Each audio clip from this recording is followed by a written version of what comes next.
If you're a human being, and I guess chances are high that you are if you're listening to this, it's more than likely you have an irrational fear of something. Usually phobias stem from past trauma, negative formative experience, or plain misinformation, and they're almost always basically unfounded. For example, there's no genuine reason to be afraid of snakes. It's not like reptiles are secretly running the world governments. Seriously, look it up. But even if you do have an irrational fear, there are plenty of movie characters out there with illogical fears of their own to remind you that you're not alone. Sometimes they're justified, like Scotty Ferguson in Vertigo, where, you can see where that guy's coming from given his backstory. However, for some of cinema's most notorious scaredy cats, you can't help but want to reach through the screen and shake them out of their acting so completely ridiculously. With that in mind, I'm Will for What Culture, and here are 8 movie characters with completely irrational fears. 8. Nick Cage's Matchstick Men character is a confidence man with no confidence. For fans of Ridley Scott, Matchstick Men is a neat little display of the director's more character-focused sensibilities, with the film letting Nicolas Cage off his leash to operate at his cagiest, twitching, yelling, and uncontrollably sweating as a man with extreme OCD, panic attacks, and most importantly, a touch of agoraphobia. It's a veritable tour de force of a performance, and while there's nothing more enjoyable than watching Nick Cage spectacularly break down in a queue at the chemist's, the character's conditions don't really ring true. Cage's character, Roy, is no regular schmo, you see, but a confidence man, someone who is literally required to leave the house and have confidence to make money. The best con men are natural hucksters, talking smooth and changing character according to what the latest con requires. But Roy can only really play one character, that of a tick-heavy, combustible madman, inspiring about as much confidence as a recently escaped mental patient. It's a good film, but this is one area where it gets a little tied up in its internal lack of logic.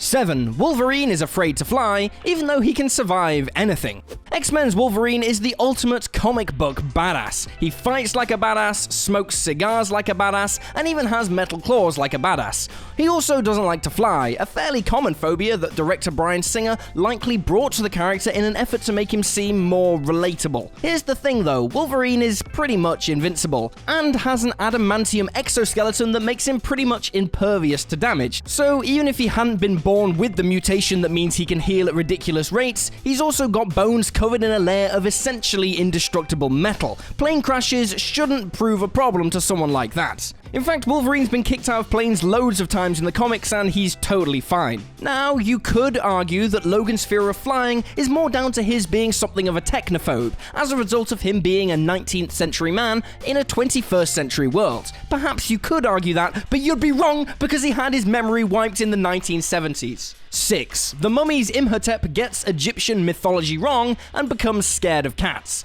High Priest IMHOTEP is a man-killing, essence-sucking supervillain afraid of nothing and no one, except, of course, for pussycats. At one point in The Mummy, Brendan Fraser's Rick O'Connell literally saves lives by shoving a hissing little cat in Imhotep's face, causing him to flee the scene in abject terror. According to the movie, Imhotep can't deal with felines because of their association with guardians of the underworld. It's only when Imhotep is fully regenerated that he will no longer fear them. There are a few problems with this, however, and they all seem to stem from the fact that Imhotep appears to have gotten his Egyptian mythology wrong. For starters, cats were sacred in ancient Egypt.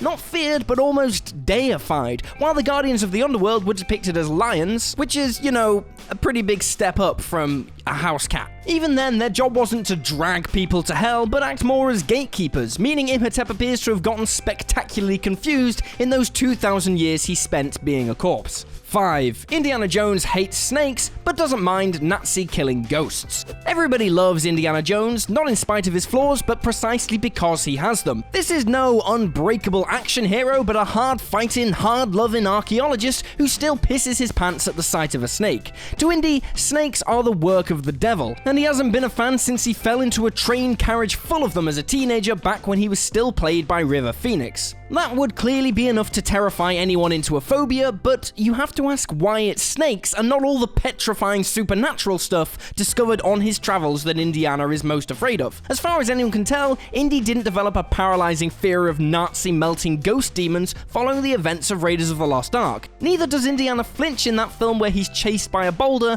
and discovers 2 exploring companions killed, all within the opening minutes. Apparently, getting your still beating heart ripped from your body is A-OK by Indy. as long as it's not a snake that's doing it. 4. Truman Burbank is scared of water because his fake dad fake drowned.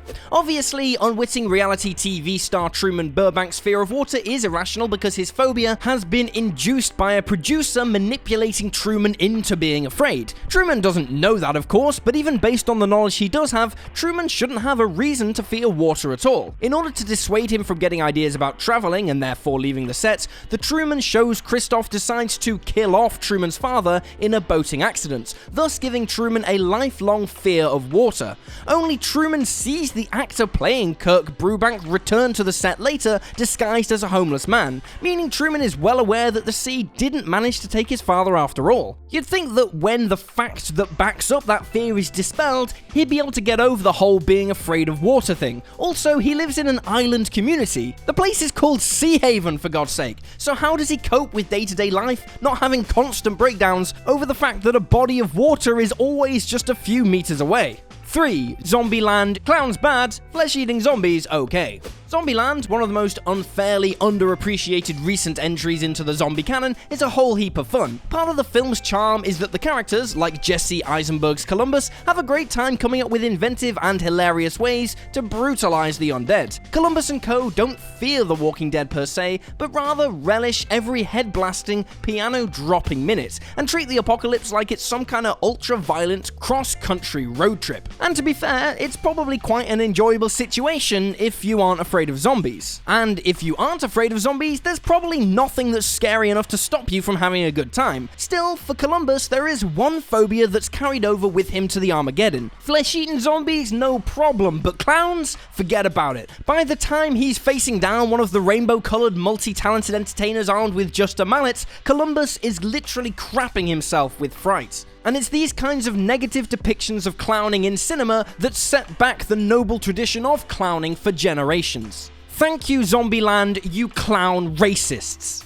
2. Bruce Wayne spends his days hanging out with bats. Also, he can't stand bats. Bruce Wayne does not like bats, owing to a childhood incident in which a swarm of the little blighters flew at him. Bruce can't stand it when he sees one before him, and especially not when Scarecrow uses his fear toxin to show Bruce one of the little demons up close. Bats frighten me, he tells Alfred unequivocally, in case the audiences needed it put any more clearly. But here's the thing, this can't be true, seeing as how Bruce Wayne spends so much of his day with bats, he barely has any leftover time for humans. He might deny it, but Bruce Wayne's more likely to have a bat fetish than a bat phobia. He dresses like a bat, which is called being a furry, by the way. He flies like a bat, practically lives among the bats, even calls for his bat friends to help him out when he gets into trouble. When his nighttime vigilante sessions hit a snag, Bruce signals any winged rodents flying by to temporarily incapacitate his enemies. As they fly all around him providing a distinction, Bruce is the only one tough enough to handle the vampiric horde.